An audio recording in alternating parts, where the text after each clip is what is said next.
کتاب میں ہم ہمیشہ ایک راہب کا ذکر کرتے ہیں، یہ ہم نے بچپن میں پڑھا ہے کہ حضور پاک صلی اللہ علیہ وسلم نے جب اپنا پہلا شام کا سفر کیا تھا تو ایک خانقاہ میں ایک راہب نے ان کو پہچان دیا تھا کہ ایک مستقبل کا پیغمبر بننے والا۔ آپ اسے ایک راہب کے نام سے جانتے ہیں، میں اسے بحیرہ کے نام سے جانتی ہوں۔ بحیرہ عبد الحلیم حرر کی کتاب جویا حق کا کردار۔ میں جانتی ہوں کہ وہ کس طرح ایک آتش پرست گھر سے پہلے یہودی بنا، پھر عیسائی بنا، اور اپنی زندگی کے آخری مقام پہ آ گئے جب وہ ایک بوڑھا راہب بن گیا۔ عرب کے صحرا میں وہ بکریاں چرا رہا، وہ پوری زندگی حق کی تلاش میں، وہ حق جاننا چاہتا ہے۔ وہ یہ نہیں کہتا تھا کہ کوئی مذہب ٹھیک ہے یا کوئی مذہب غلط۔ میں نے بحیرہ سے یہ سیکھا کہ حق پر اگر آپ واقعی میں اس کو چاہتے ہیں اور آپ سچا حق دیکھنا چاہتے ہیں تو آپ کو اس کا سچا طالب ہونا پڑتا ہے۔ اور یہی حق بحیرہ کو ایک صحرا میں ملا جب وہ اپنی بکری میں سے دودھ نکالا۔ بحیرہ نے مجھے سکھایا کہ سچا طالب ہی سچائی کو جان سکتا ہے، خدا اس کے لیے ہی وسیلے بناتا ہے جو واقعی میں جاننا ہے۔ اور اس کے ساتھ میں ذکر کرنا چاہوں گی ایک اور کردار، آتکا نسیم نجادی کا ایک ناول۔ ہم سب لوگ دنیا گھومنا چاہتے ہیں، ہم سب لوگ دنیا دیکھنا چاہتے ہیں، اس کا ہر ایک ملک دیکھنا چاہتے ہیں، پر میں مسلم اندلس کا وہ شہر دیکھنا چاہتی ہوں جہاں وہاں کے مسلمان حاکم کی بیٹی جو ہمیشہ شہزادیوں کی طرح اس پر اپنی زندگی گزارے، مگر اب وہ جانتی ہے کہ اس کے پیچھے اس عمارت کو کھڑا کرنے کے لیے، اس کا ساتھ دینے کے لیے اور کوئی نہیں ہے۔ وہ ایک لڑکی ہے، وہ گھوڑا چلانا جانتی ہے۔ اسلام کی وہ شاید آخری محافظ ہے اور وہ اس بات سے بالکل نہیں گھبرائی کہ وہ ایک لڑکی ہے۔ آج کا مجھے اس بات کا احساس دلاتی ہے کہ میں کمزور نہیں۔ مجھے مسلم اندلس کا وہ شہر، مجھے اس کی وہ پہاڑی دیکھنی ہے جہاں پہ آتکا کا وہ گھوڑا پہلے شہید ہوا، پھر اس کا شوہر شہید ہوا، مگر وہ لڑتی رہی۔ مجھے اب بھی، شاید میں نے 10 سال پہلے یہ کہانی پڑھی ہے، مگر میں اب بھی جانتی ہوں کہ ان پتھریلے ڈھیروں میں اس کا پاؤں کہاں زخمی ہوا تھا، پر جب اس کو وہ زخم لگے تو وہ کتنی مضبوط رہی۔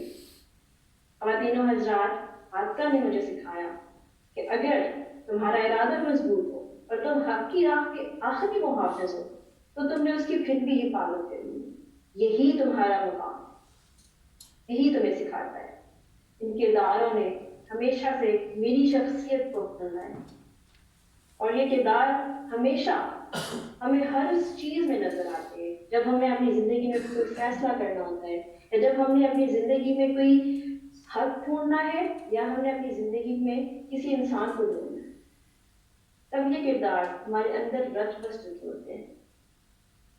میں ان کرداروں کا شکریہ ادا کرنا چاہوں گی کہ انہوں نے آج مجھے وہ بنایا جو میں، اور میں اپنے ہر فیصلے میں انہی کرداروں کو ڈھونڈتی ہوں اور یہ مجھے اس میں مدد کرتے ہیں۔ شکریہ۔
شکریہ میرے مقابلہ.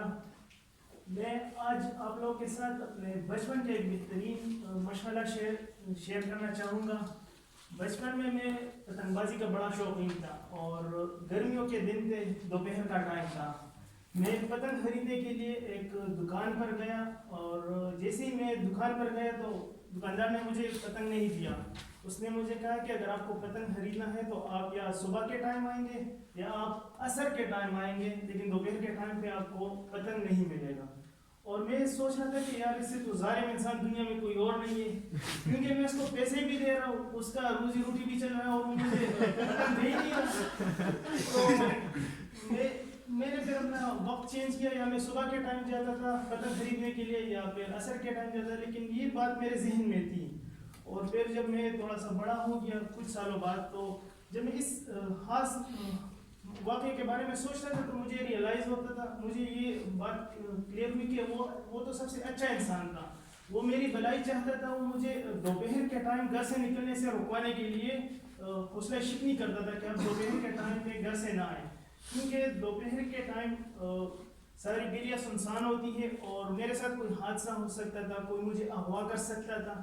تو وہ اس نظریے سے میری حوصلہ شکنی کرتا تھا کہ میں دوپہر کے ٹائم نہ آؤں. اور اس واقعے سے مجھے تارے زمین پر فلم کے مشہور سطور یاد آ گئے, جو کہ ہے کہ کبھی کبھی ہم کو جو دکھتا ہے ہم کو لگتا ہے, اور جو ہم کو نہیں دکھتا ہم کو لگتا ہے نہیں ہے. لیکن کبھی کبھی جو ہم کو دکھتا ہے وہ نہیں ہوتا اور جو نہیں دکھتا وہ ہوتا ہے. تو ان لائنز میں جب میں ان سطور کے بارے میں سوچتا ہوں, ان کا مطلب جب مجھے کلیئر ہوا تو مجھے بڑی طمانینت فیل ہوئی. میں نے کہا کہ جب اگر ہم کسی حالت کو سمجھنا چاہتے ہیں, کسی سچویشن کو سمجھنا چاہتے ہیں, تو ہمیں حالات یعنی اس کے کنٹیکسٹ کو سمجھنا چاہیے. اور جب میں اب چونکہ بڑا ہو چکا ہوں اور بھی زندگی کے واقعات کو اس مد نظر اور نقطہ نگاہ سے دیکھتا ہوں, تو مجھے بڑی خوشی ہوتی ہے. جیسے کہ ہم سڑک پر چلنے کے قوانین کے حوالے سے اگر بات کریں, کبھی ہم اشارے پہ رکتے ہیں, کبھی ہم آہستہ چلتے ہیں, کبھی ہم تیز چلتے ہیں, تو میں بالکل غصہ نہیں ہوتا, کیونکہ مجھے پتہ ہے کہ یہ قوانین ہم اس بات کی ضمانت دیتی ہے کہ ہم اور سب دوسرے چلنے والے ایک جگہ سے دوسری جگہ خیر و عافیت سے پہنچیں گے. تو اس نقطہ نگاہ سے جب میں چیزوں کو دیکھتا ہوں تو مجھے بڑی خوشی ہوتی ہے, اور میں اپنا کنٹیکسٹ میں حالات سمجھنے کی کوشش کرتا ہوں, کسی حالت یعنی سچویشن کو سمجھنے سے پہلے. لیکن چونکہ یہ دنیا ہے اور اس میں کچھ حالات ایسے بھی ہوتے ہیں جس میں کوئی معنی نہیں ہوتی. جیسے کہ صبح کے ٹائم جب میں F9 پارک جاتا ہوں مارننگ واک کے لیے, یعنی صبح کی سیر کرنے کے لیے, تو میں اب اسی طرح خوشی سے اشارے کی طرف دیکھ رہا ہوں فجر کے ٹائم, اور میں نے اپنی بائک دیکھی اس طرح کھڑا ہوں. سڑک پر کوئی نہیں ہے چاروں طرف, لیکن اشارہ کہتی ہے کہ آپ رکو, آپ 8 منٹ رکو پھر آپ جاؤ. تو چلے پہلے دن تو میں رکا, دوسرے دن میں آیا, پھر میرے اندر سے یہ آواز کی یار جو دیکھ رہا ہے وہی ہے. تو ان باتوں سے مجھے یہ اندازہ ہوا کہ ہمیں زندگی کے حالات کو سمجھنے, زندگی میں بہت سی سچویشن حالات کو سمجھنے کے لیے اس میں کنٹیکسٹ یعنی حالات سمجھنے چاہیے. لیکن کبھی کبھی بعض اوقات یہ بات لاگو نہیں ہوتی. تو ایسا نہیں ہے کہ یہ اصول ہم ہر دفعہ استعمال کر سکتے ہیں, لیکن میں سے جسٹ اپنا ایکسپیرینس میں شیئر کروں تو زندگی گزارنے کے لیے ایک بہترین اپروچ ہے, بہترین اس نقطہ نگاہ سے پہنچنے کے لیے ایک بہترین اپروچ ہے. اور اس اپروچ سے میں اپنی زندگی گزارتا ہوں, اور آپ لوگوں کو بھی میں یہی گزارش کروں گا کہ آپ بھی اس نقطہ نگاہ سے زندگی کو گزاریں اور اپنی سچویشنز کو جو آپ کو سمجھ نہیں آ رہا ہوتا اس میں کوئی پوشیدہ راز ڈھونڈیں, اس میں ضرور کوئی نہ کوئی راز ضرور ہوگا. اور اینڈ میں آخر میں اپنی تقریر ان سطور کے ساتھ ختم کروں گا کہ کبھی کبھی جو ہم کو دیکھتا ہے ہم کو لگتا ہے, اور جو نہیں دیکھتا ہم کو لگتا ہے نہیں ہے. لیکن کبھی کبھی جو نہیں دیکھتا وہ دیکھتا ہے, اور جو دیکھتا ہے وہ نہیں ہوتا. شکریہ.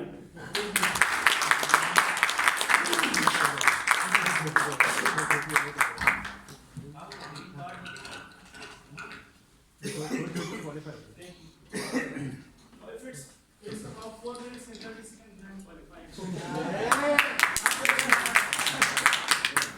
بہت شکریہ. اب ہم 5 منٹ کا وقفہ لیں گے تاکہ ہمارے چیف ججز جو ہیں وہ اپنے بیلٹس کمپلیٹ کر لیں اور فائنل کر لیں. Thank you. مین وائل ہم participation certificates. 1 minute of silence for the judges to mark. Sorry. 1 minute silence for the judges to mark their ballots.